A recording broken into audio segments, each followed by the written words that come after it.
Байцгаана та бүхэндээ on time casting системийнхаа одоо борлуулалтыг хэрхэн хийх вэ? Casting систем дээрс борлуулалт хийхээр хэрхэн хийх вэ гэдэг хэсгийг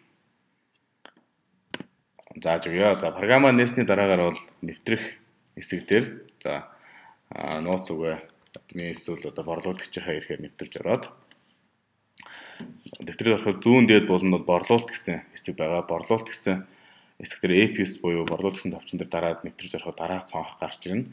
За эхний энэ дээдлэлд байгаа 3 цонх, эхний цонхон дээр шууд баркод уншуулад шууд борлуулалтаа хийж болно. За гараар оруулсан код болох юм бол гар кодоо мөн энэ дээр оруулж боломжтой. За баркодоор хайх буюу энэ хэсэг дээр нь одоо баркодоо ингээд бичээд өгвөл тухайн баркод нь гараад ирнэ. За тэгээ энтер дараа мөн нэрээр хайх хэсэг дээр нь за нэрээр хайгаад дараа нь оруулаад ирнэ. За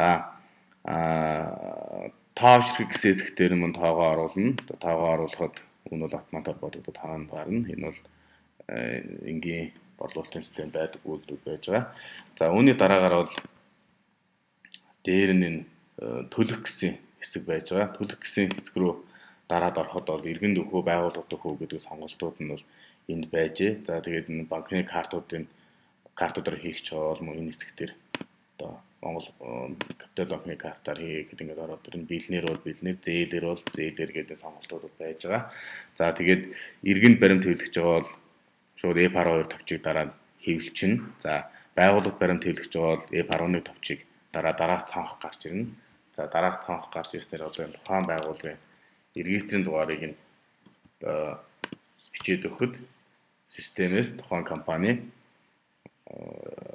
нэрийг нь одоо автоматар ингэ дуусгаж гарч ирнэ. За тэгээд дараад яхад хатгалаад хэвлэнэ.